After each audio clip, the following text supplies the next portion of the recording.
புதுக்கோட்டை முத்துக்குமாரோட பங்களிப்பு அதிகம். சீமானோட பங்களிப்பு என்ன? ஈழத்தமிழர்களுக்கு அவர் செஞ்சது என்ன? சாதி ஆணவ படுகொலையை அவங்க வந்து குடிப்பெருமை கொலைன்னு பேசுறவர் தாங்க சீமான். மக்களையும் சந்திக்க மாட்டேன், களத்துக்கு வர மாட்டேன், செய்தியாளர்களையும் சந்திக்க மாட்டேன், இதை பத்தி பேச மாட்டேன், பயங்கரமா குற்றம் சுமத்துறேன். அவர் வந்து அரசியல் வியாபாரி, நாக்கு வியாபாரி. அவர் அன்னைக்கு வந்து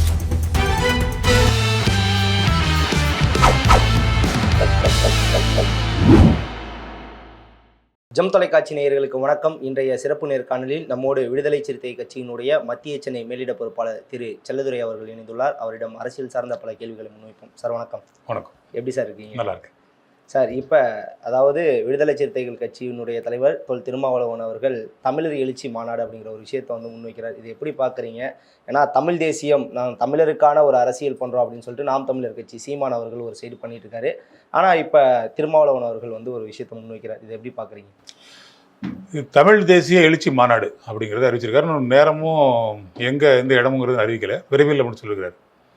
அதுக்கான ஒரு தேவை எங்கேருந்து வந்தது அப்படின்னா, இப்போ நாம் தமிழர் கட்சி வந்து முன்னெடுக்கிற தமிழ் தேசியம் வந்து தொடர்ந்து அதை மையப்படுத்தி அவங்க வந்து அவர் அரசியலை முன்னெடுக்கிறாங்க. அது வந்து ஜனநாயகத்துக்கு எதிரானது, மிகவும் ஆபத்தானது அப்படிங்கிறத பல மேடைகள் நம்ம சொல்லியிருந்தோம். இப்போ குறிப்பாக ஒரு இடத்துல அவர் என்ன சொல்கிறார் அப்படின்னா, தலைவர் என்ன சொன்னார் அப்படின்னா, தமிழ் தேசியத்தை கூர்மைப்படுத்தினா, அதை வந்து அந்த தமிழ் தேசிய அரசியலை ரொம்ப ஊக்கப்படுத்தினா, அதை திரும்ப திரும்ப அதே வலியுறுத்தினா, அது எங்கே போய் நிற்கும் அப்படின்னா, தனித்தமிழ்நாடு கேட்குற அந்த கொள்கை, அந்த கேள்வியில் தான் போய் நிற்கும். அதுதான் கோரிக்கை வைக்கிற மாதிரி வந்து நிற்கும் அப்படின்றத சொன்னார். அதை வந்து ஒரு பெரிய ஒரு தவறான விஷயம் மாதிரி அண்ணன் திருமாவளவன் வந்து இது மாதிரி தனித்தமிழ்நாடு கேட்க சொல்கிறாரு. அவர் அப்படி கேட்டால் தான் தமிழ் தேசியம் சொல்கிறாரு. தமிழ் தேசியத்தை அவர் ஆதரித்தவர் தான். அவருடைய கட்சியினுடைய கொள்கையிலையும் தமிழ் தேசியம் இருக்குது. ஆனால் இப்படி அவர் பேசுகிறாரு, முன்னுக்கு முரணாக பேசுகிறாரு அப்படின்னு சொல்லி நாம் தமிழர் கட்சி வந்து கடுமையாக எங்கள் மேலே ஒரு விமர்சனத்தை வைக்கிறாங்க. தவறாக ஏதோ சொல்லிட்டு மாதிரியான விமர்சனத்தை வைக்கிறாங்க. இந்த நிலைமையில தான் இன்னும் குறிப்பாக சொல்லப்போனால் அவர் வந்து பெரியாரை வந்து ஒரு தமிழர் அல்லாதவர் அல்லது தமிழருக்கு விரோதமானவர், தமிழ் மொழிக்கு ஒரு எதிரானவர், நிறைய தமிழ் மொழியை வந்து துவேஷமாக பேசியிருக்கிறாரு அப்படின்னு சொல்லி பெரியாரை வந்து ஒரு தனிப்பட்ட முறையில் கூட அவர் தாக்குதல் நடத்துகிற அளவில் பெரிய அளவில் ஒரு விமர்சனம் வச்சுருக்கிறார். அவர் மட்டும் நாம் தமிழர் இயக்கத்தை சேர்ந்த எல்லாருமே அப்படி பேசுகிறாங்க. அது பொது வழியில் உங்களை மாதிரியான ஊடகங்கள் வந்து அதை சொல்லும்போது விமர்சனத்துக்குள்ளாகுது, பெரிய கேள்விக்குள்ளாகுது. அதை வந்து எதிர்த்து பேசுகிற மாதிரி திராவிட கழகத்தை சேர்ந்தவங்க, தந்தை பெரியார் திராவிட கழகத்தை பேசுகிறவங்க, மனோஜ்குமாரி மாதிரியான ஆளுங்க வந்து தொடர்ச்சியாக அந்த கருத்தை மையப்படுத்தி ஒரு மாநில மாநாட்டெல்லாம் நடத்திட்டு இருக்கிறாங்க. இவங்க தாக்குன மாதிரி எப்படி பெரியார் தாக்குனார், மணியம்மையை வந்து தனிப்பட்ட முறையில் வந்து 70 வயசுக்கு மேலே அவர் கல்யாணம் பண்ணார், கொஞ்சம் வயசு பொண்ணு 30 வயசு பொண்ணை கல்யாணம் பண்ணார், மணியம்மை கல்யாணம் பண்ணார் அப்படின்னு தனிப்பட்ட தாக்குதல் நடத்துகிற மாதிரி அவங்க திருப்பி இவரை வந்து இவரோட வயசையும், இவரோட மனைவியோட கையில் இவங்களோட வயசையும், அவங்க மாமியார் வயசு வந்து இவங்களோட 2 வயசு இளையவங்க அப்படின்னு ஒரு தனிப்பட்ட தாக்குதல் நடத்துகிறாங்க. இது ஒரு ஆரோக்கியம் இல்லாத அரசியல் சூழ்நிலை தமிழ்நாட்டில் உருவாக்கிட்டு இருக்குது. ஒரு புரிதல் இல்லாத ஒரு சூழலை உருவாக்கிட்டு இருக்குது. கொள்கை சார்ந்த புரிதல் இல்லாமல் தமிழ் தேசியம்ங்கிறது என்ன, அது ஏன் திரும்ப அதை வந்து இப்போ ஊக்கப்படுத்தக்கூடாதுன்னு பேசுகிறாரு. அதை முன்னிறுத்துகிற நாம் தமிழர் கட்சியினுடைய தமிழ் தேசியம் எதை நோக்கி பயணப்படுதுங்கிறத மக்களுக்கு வெளிச்சம் போட்டு காட்டணும்.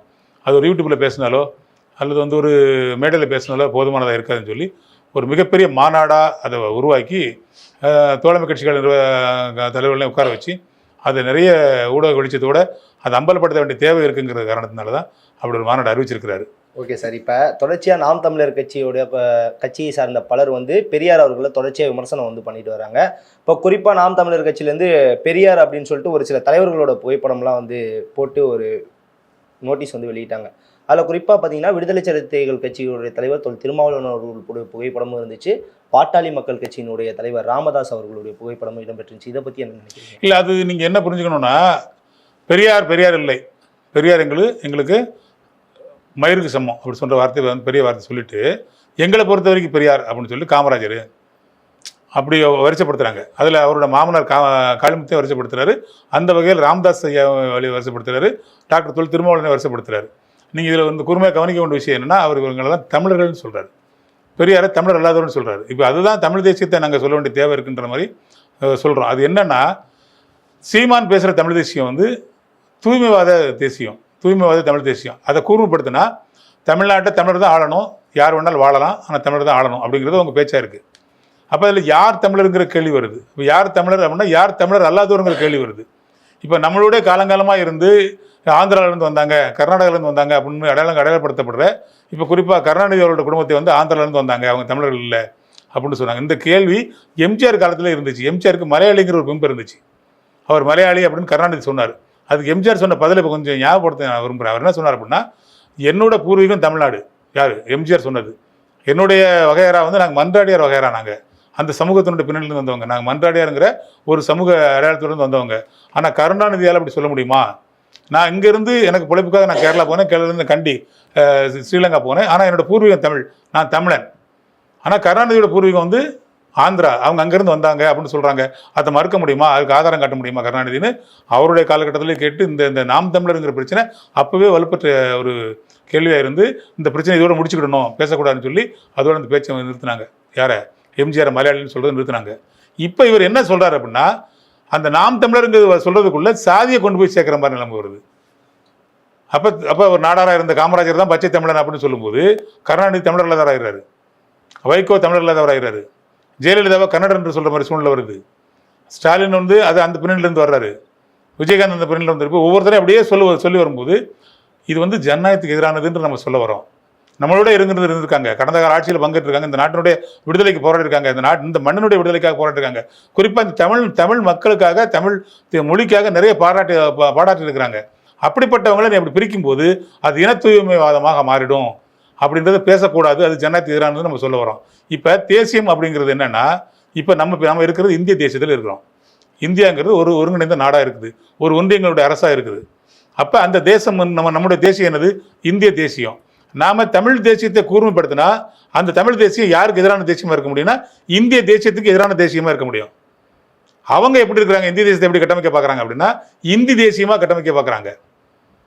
இந்திங்கிறது ஒரு மொழி, தமிழுங்கிறது ஒரு மொழி, தமிழ் ஒரு செம்மொழி, முதன்மையான மொழி, ஒரு தேசிய மொழி. இந்த மொழியை நம்ம வந்து அவங்க ஆட்சி மொழி ஆக்கிறது விரும்பலை. அனைவருக்குமான மொழியை எந்த மொழியை பார்க்குறாங்கன்னா இந்தி மொழியாக்க பார்க்குறாங்க. தமிழ்நாட்டுக்காவது தாய்மொழியாக இருக்கிறது தமிழாக இருக்கிறது தவிர இந்தி எந்த மாநிலத்துக்கும் தாய்மொழியாக இல்லை. ஆனால் அவங்க இந்தியை வந்து அனைவருக்குமான மொழியாக நம்ம சொல்கிறாங்க. நாம் என்ன சொல்கிறோம்?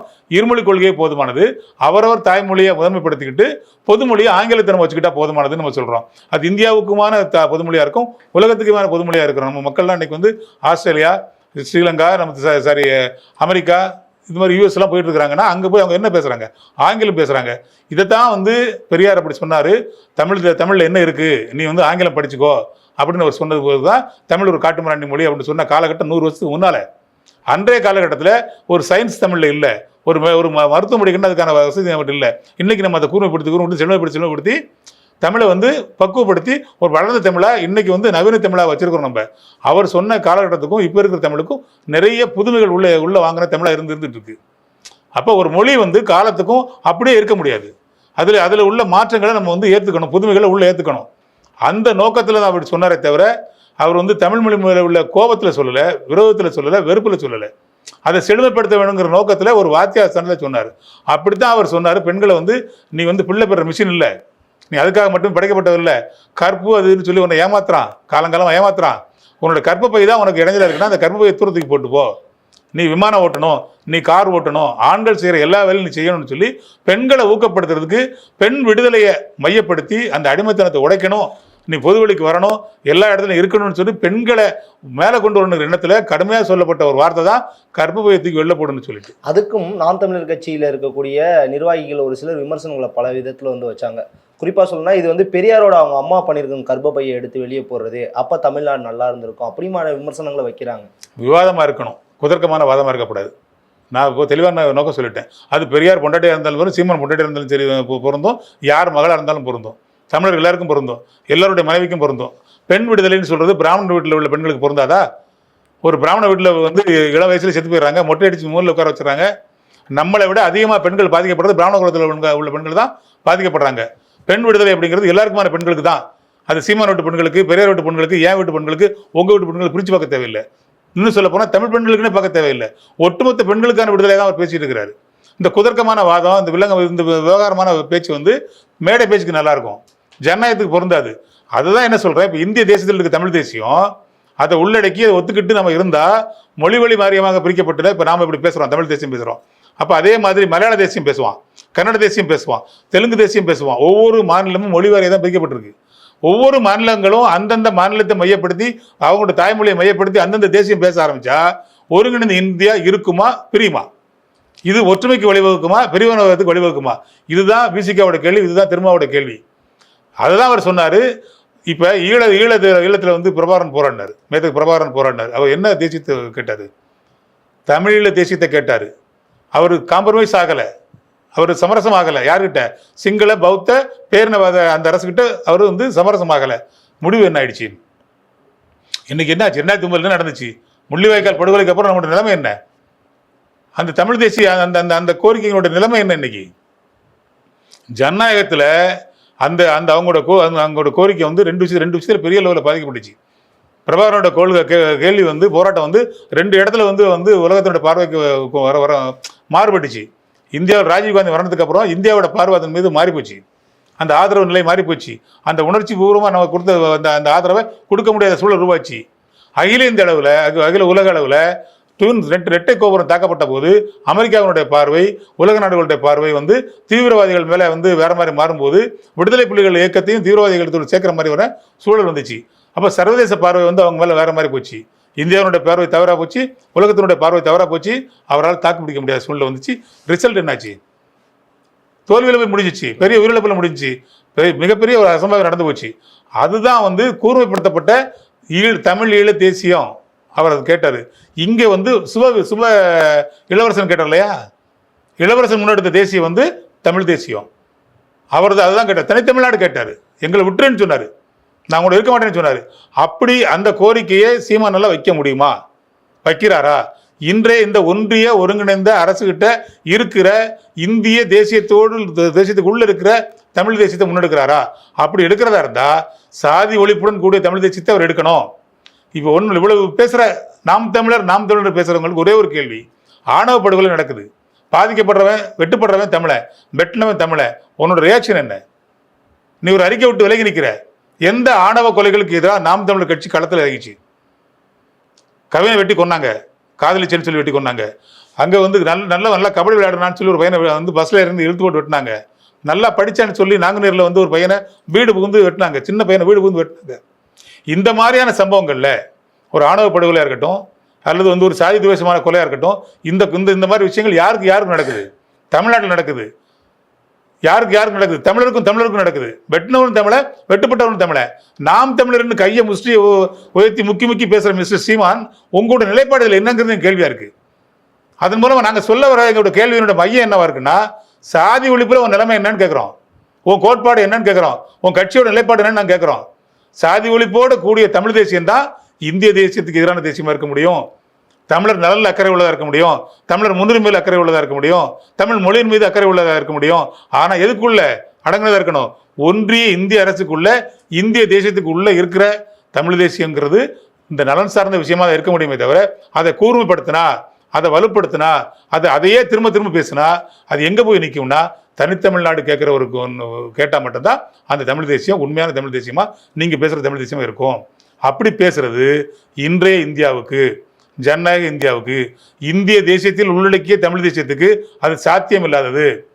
அப்படி நீங்கள் பேசுறது வந்து ஜனநாயகத்துக்கு எதிரானது, இந்தியாவுக்கு எதிரானது. பன்முகத்தன்மையில் ஒருமையாக இருக்கிற கட்டமைக்கப்பட்ட இந்தியாவுக்கு, இந்தியா என்கிற ஒரு நாடு இப்போதான் கட்டமைச்சு வந்து 1950 தான், ஜனவரி 26 தான் குடியரசுன்னு அறிவித்தோம். 47 தான் நம்ம சுதந்திரம் வாங்கினோம். அதுக்கு முன்னால் இருந்த இந்தியா பண்டைய இந்தியா, அது பழங்கால இந்தியா, அது வேற மாதிரி இருந்துச்சு. சமஸ்தானங்களாக கிடந்துச்சு. குறுநில மன்னர்கள் ஆட்சி பண்ணிட்டு இருந்தாங்க, ஜமீன்தார்கள் இருந்தாங்க, அவங்களோட ஆட்சி முறையே வேற மாதிரி இருந்துச்சு, பிரிஞ்சு இருந்தாங்க. இந்தியா சுதந்திரம் ஆனதுக்கு அப்புறம் கூட அஸ்ஸாம் மாதிரியான மாநிலங்களை வந்து நமக்கு ரொம்ப லேட்டாக தான் இணைச்சோம். இதுதான் வரலாறு. அப்படி இணைச்சிருக்கிற அந்த இந்தியாவை இந்த மாதிரியான பேச்சு, இந்த தூய்மைவாதம், இன தூய்மைவாதம் எங்கே கொண்டு போய் நிற்கும்? நிறுத்தும். இந்தியாவுக்கு, இந்திய தேசத்துக்கு எதிராக இப்போ நிறுத்தும். அப்போ நீ கூறப்படுத்துகிற தமிழ் தேசியம் வந்து இந்திய தேசியத்துக்கு எதிரான தேசியமாக இருக்கணும். இன்னும் குறிப்பாக சொல்ல போனால் இந்தி தேசியத்துக்கு எதிரான தேசியமாக இருக்கணும். ஆனால் நீ பேசுகிற தேசியம் எங்கே இருக்குன்னா, தெலுங்கு தேசியத்துக்கு எதிரான தேசியமாக பேசிட்டு இருக்கிற. தெலுங்குக்கு எதிராக, மலையாளிக்கு எதிராக, கன்னடருக்கு எதிராக பேசும்போது நீ பிரிவினவாதத்தை பேசுகிற, திராவிடத்துக்கு எதிராக பேசுகிறோன்ற பேரவையில் திராவிடம்ங்கிறது வந்து ஒரு ஆரிய கோட்பாட்டுக்கு எதிரான ஒரு கோட்பாட்டுக்கான ஒரு பேர் சொல்ல தான் வந்து திராவிடம். அது திராவிட முன்னேற்றங்களை கொண்டு வந்தது இல்லை, அது திராவிடர் கழகம் கொண்டு வந்தது இல்லை. அதுக்கு முன்னாலே எங்க பாட்டு அயோத்திதாசை தூக்கி பிடிச்ச ஒரு கருத்தியல் அது வந்து ஒரு இனத்தை பிரித்து காட்டுறதுக்கு, ஒரு போரை பிரித்து காட்டுறதுக்கு, ஒரு கோட்பாடு யுத்தத்தை பிரித்து காட்டுறதுக்கு பேசப்பட்ட ஒரு மொழி தான் திராவிடம்ங்கிறது. நீ அதை சுருக்கி பார்த்துட்டு பேசிக்கிட்டு இருக்க வேண்டியதில்லை.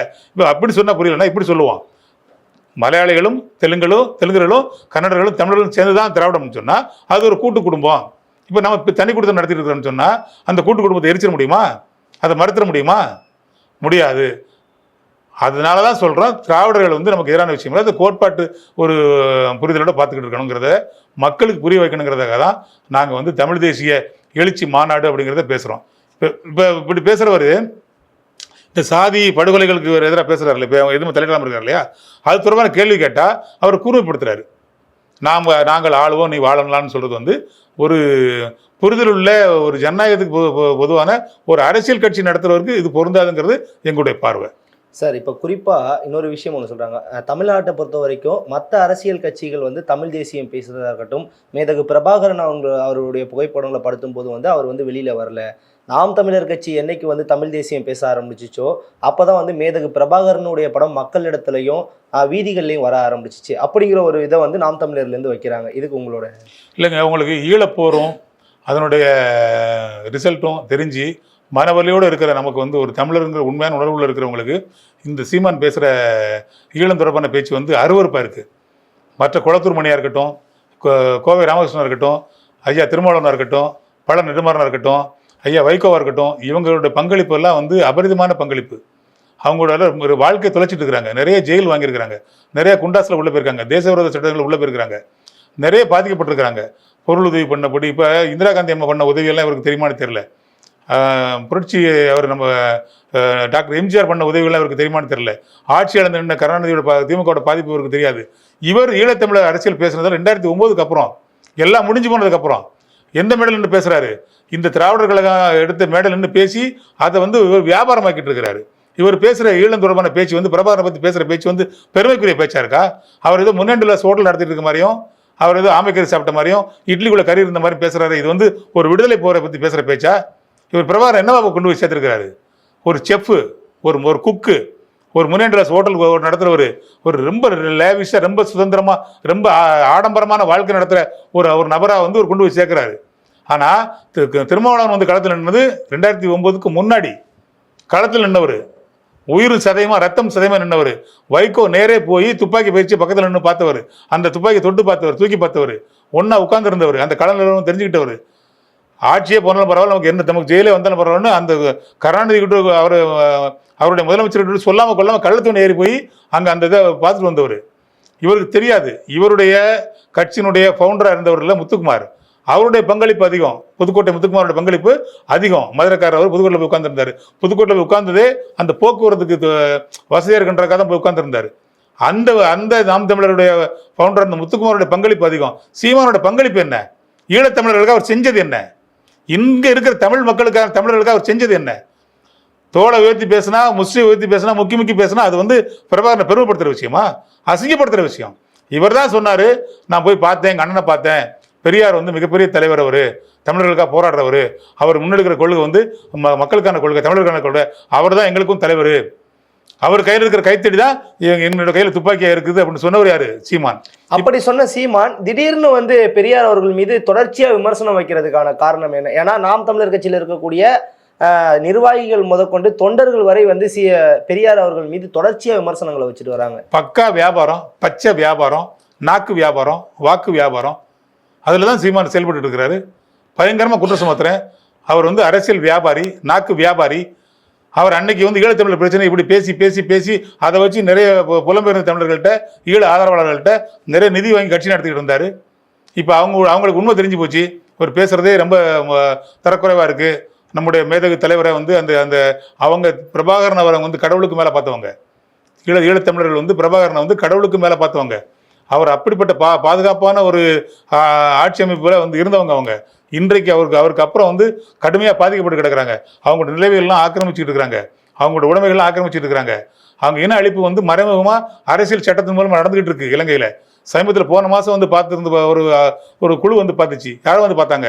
சீமானை பார்க்கல, டாக்டர் திருமாவளவனை பார்த்தாங்க. பார்த்து என்ன கோரிக்கை வச்சாங்க?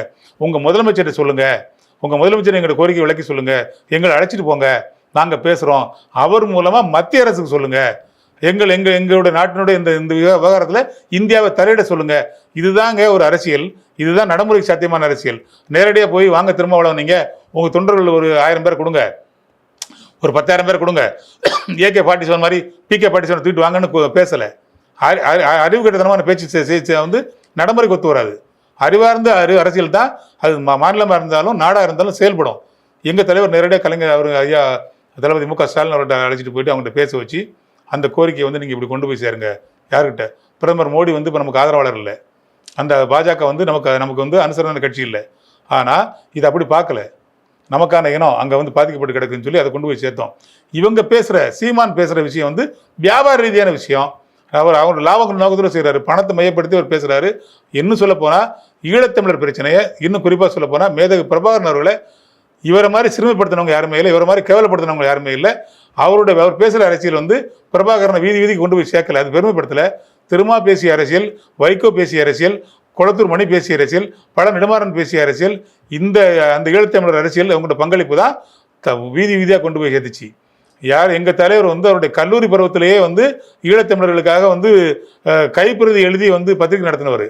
அப்போ இருந்த திமுகவில் இருந்த வைகோ நேரே போய் அவர் ஒரு மாநாடு நடத்தணும் பேசி வந்து பொதுக்கூட்டத்தை பேச வச்சு நடத்தினவர். அவர் காலத்தில் இப்போ இன்னவர் எங்களுடைய வன்னியரசு மேலே வந்து மோசமான கேஸ் இருக்குது, உதவி பண்ணாத கேஸ் இருக்குது. உள்ளே போய் ரொம்ப பாதிக்கப்பட்டு ஜெயிலில் எடுத்து வெளில வந்தவர். இப்போ எப்போது ஜெயிலுக்கு போயிருக்கிறாரா?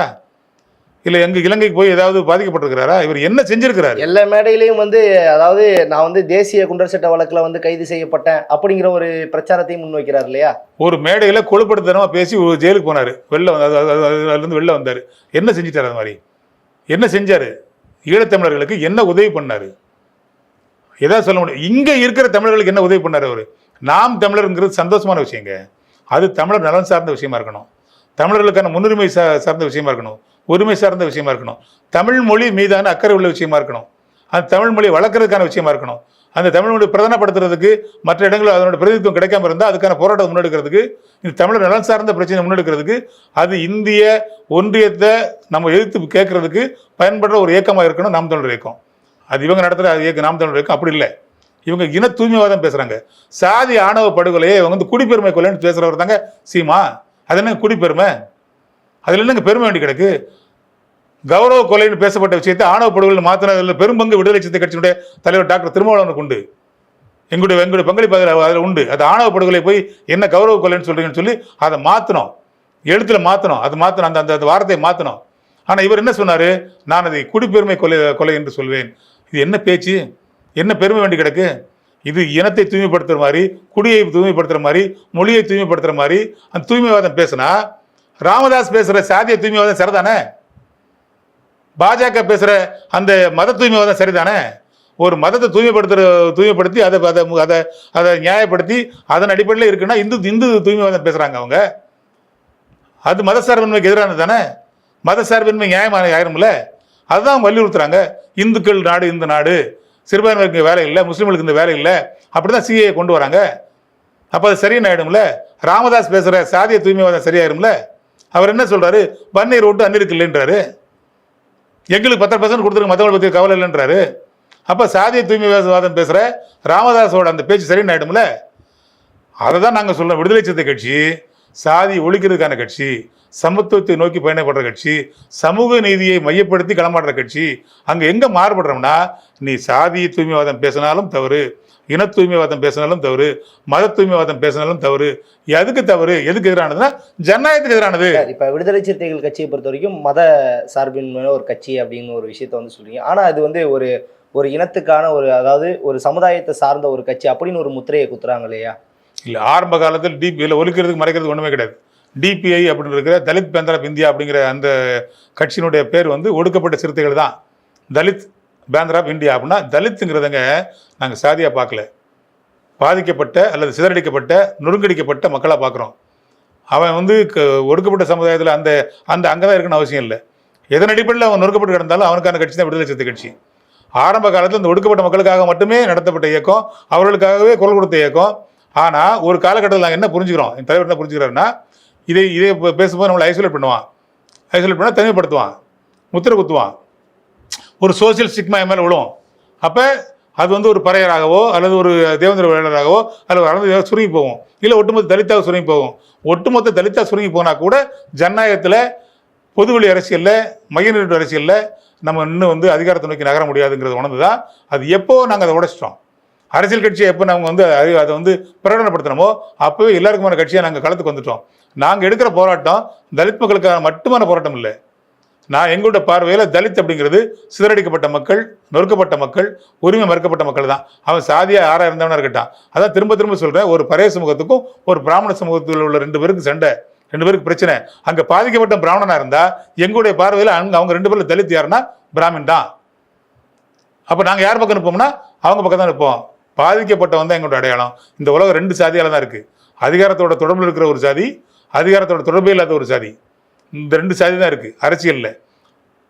நாங்கள் நிற்கிறவங்க அதிகாரத்தில் தொடர்பே இல்லாத சிதறடிக்கப்பட்ட மக்களுக்காக நிற்கிறோம்.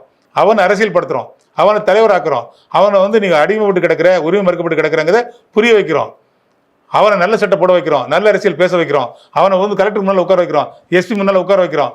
எங்களோட நோக்கம் வந்து நேரே போய் எம்எல்ஏ ஆயிடணும், எம்பி ஆயிடணுங்கிறது இல்லை. எங்கள் மக்களை வந்து அரசியல் படுத்தணும், அவங்கள தலைவர்களாக்கணும், அவங்கள பண்பட்டவர்களாக்கணும், அவங்கள அமைப்பாக சிந்திக்க வைக்கணும், அமைப்பாக திரள வைக்கணும், அவங்கள வந்து உரிமைக்காக போராட வைக்கணும்.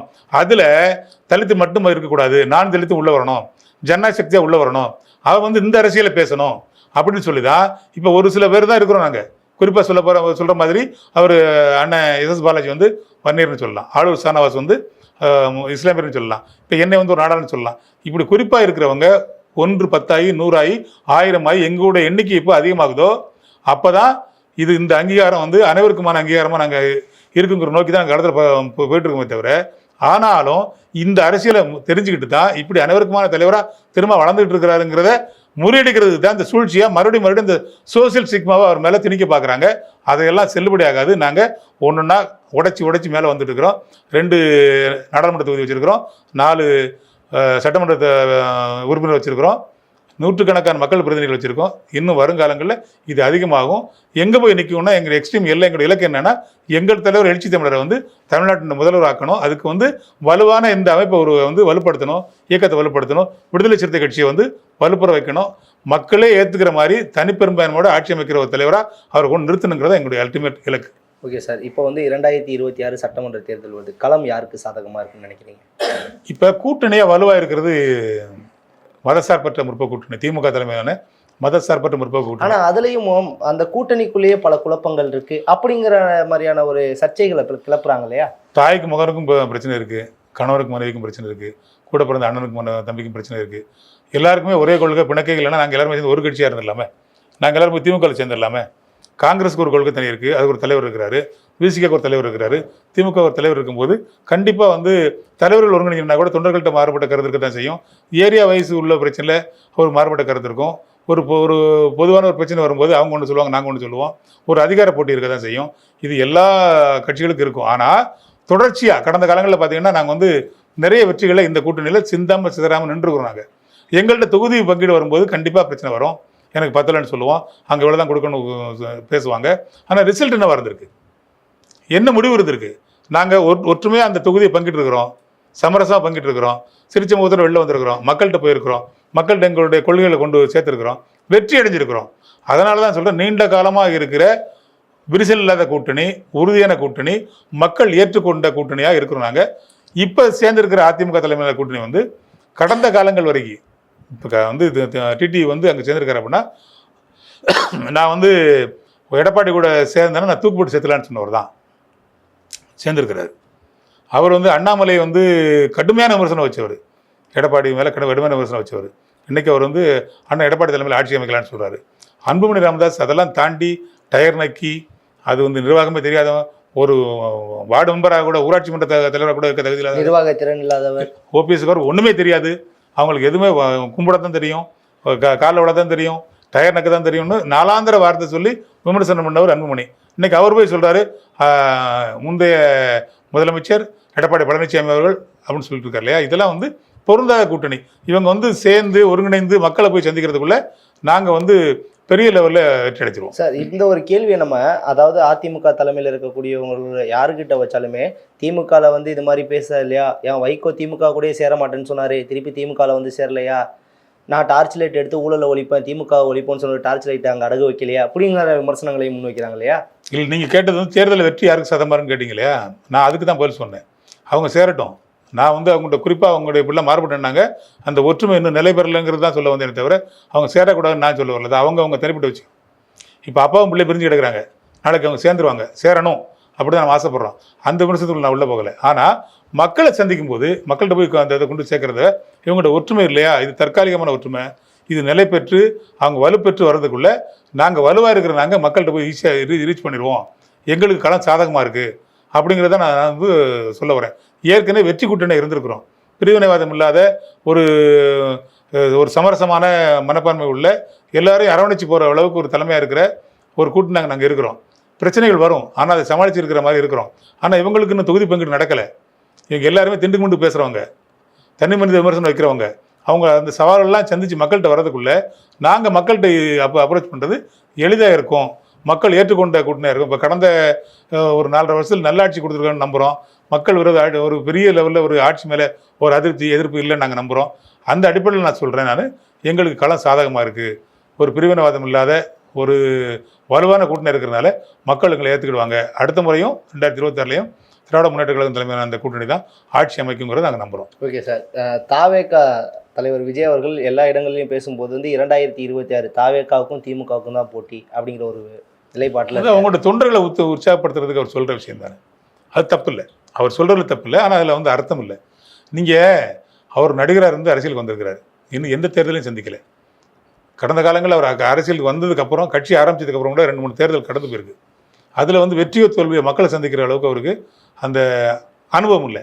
அதை தாண்டி ஒரு செய்தியாளர்களை சந்திக்கிற அளவுக்கு இன்னும் ஒரு பக்குவம் இல்லை. மக்களையும் சந்திக்க மாட்டேன், களத்துக்கும் வரமாட்டேன், செய்தியாளரையும் சந்திக்க மாட்டேன். கரண்ட் இஷ்யூ இருக்கு இல்லையா, அதுக்கு என்ன பதில் அப்படின்னா உடனே பதில் சொல்ல மாட்டேன், இதை பற்றியும் பேச மாட்டேன் அப்படிங்கிற மாதிரியான ஒரு மனநிலை ஒரு எஸ்ஐஆர் வருது. அதுக்கு அவர் வந்து என்ன கருத்து சொல்கிறாருன்னா அவருக்கு ஒரு தெளிவான ஒரு கருத்தை சொல்ல முடியல. இப்போ நம்ம ஒரு பிரச்சனை பேசிக்கிட்டு இருக்கும்போது ஒரு நாட்டில் ஒரு விஷயம் நடக்கும், அது அவரோட கருத்து என்னங்கிறத அவர் பதிவு பண்ணணும், அது தொடர்பாக அவரோட கருத்து என்னங்கிறது மக்கள்கிட்ட வந்து சொல்லணும். அப்படி வந்து கரண்ட் இஷ்யூ பேசுகிற அளவுக்கு அவர்கிட்ட இல்லை. இப்போ ஒரு சமீபத்தில் ஒரு 3வது ஆண்டு தொடக்க விழா நடந்துச்சு. ஒரு சின்ன பொண்ணு கூட ஒரு டான்ஸ் ஆடுறாரு, அவர் ஒரு ஆடியோ லான்ச் பண்ணுற மாதிரி அந்த ஒரு நடிகர் மனப்பான்மையில் தான் இருக்கிறாரே தவிர அவருக்கு ஒரு புரிதல் இல்லை. அவருடைய தலைவர்கள் வந்து கொள்கை தலைவர்களை வந்து காமராஜரை வச்சிருக்கிறாரு, பெரியாரை வச்சிருக்கிறாரு, அஞ்சலி அம்மா வச்சுருக்காங்க, அதுபோக ராணி வேலுநாச்சியாரை வச்சுருக்கிறாங்க.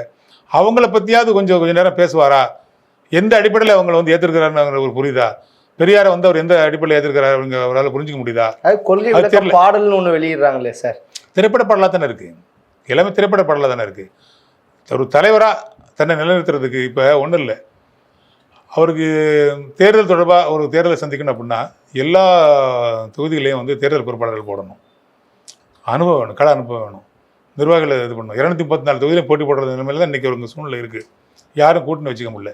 தனிப்பட்ட முறையில் ஒரு கட்சி ஆரம்பித்து தேர்தலே சந்திக்காத ஒரு கட்சி ஆரம்பித்து இரட்டை இலக்கத்தில் வந்து அவங்களுடைய வாக்கு வங்கி இருக்குமா அப்படிங்கிறது எனக்கு சந்தேகமாக இருக்குது. என்னோடய அனுபவத்தில் சொல்கிறேன். நான் அதிகபட்சமாக அவர் ஓட்டு வாங்கினா 10% ஓட்டு வாங்கலாங்கிறது ஒரு அல்டிமேட்டு இலக்காக இருக்கலாம். அது வந்து ஆட்சி அமைக்கிறது போதுமானதாக இருக்குது சார். இப்போ தாவேகாவை பொறுத்த வரைக்கும் வந்து பார்த்திங்கன்னா ஆட்சியிலையும் பங்கு அதிகாரத்திலையும் பங்குன்னு ஓப்பனாக ஒரு ஸ்டேட்மெண்ட்டை வந்து கொடுத்துருக்காங்க. ஆனால் எந்த கட்சியும் கூட்டணிக்கு முன்படலையே, ஏன்னு நினைக்கிறீங்க? இல்லைங்க, இப்போ ஆட்சியிலையும் பங்கு அதிகாரத்திலையும் பங்குன்னு யார் சொல்லணும்? ஆட்சி அமைக்கிறவங்க சொல்லணும். ஆட்சி அமைக்கிறவங்க இல்லை ஆட்சி அமைக்கிறதுக்கு அருகில் இருக்கிறவங்க இல்லை ஆட்சி அமைக்கிறதுக்கான தகுதி உள்ளவங்க, கடந்த காலங்களில் வந்து ஆட்சி அமைச்சவங்க, எதிர்கட்சியாக இருந்தவங்க, அவங்க சொல்லணும். இப்போ திமுக சொல்லணும், இல்லை அதிமுக சொல்லணும், நான் இந்த முறை எங்களோட கூட்டணி அமைச்சிங்கன்னா கூட்டணி அமைக்கிற அந்த தோழமை கட்சிகளுக்கு நான் ஆட்சியில் பங்கு தருவேன்னு சொல்லணும். இப்போ இவர் எப்படி சொல்லலாம்? இன்னொன்று சொல்லப்பட்ட காலம் இது. கட்சி ஆரம்பிச்சோன்னே சொல்கிறார் ஆட்சியில் பங்கு அதிகாரத்தில் பங்கு, நான் தான் முதலமைச்சர்னு சொல்கிறாரு.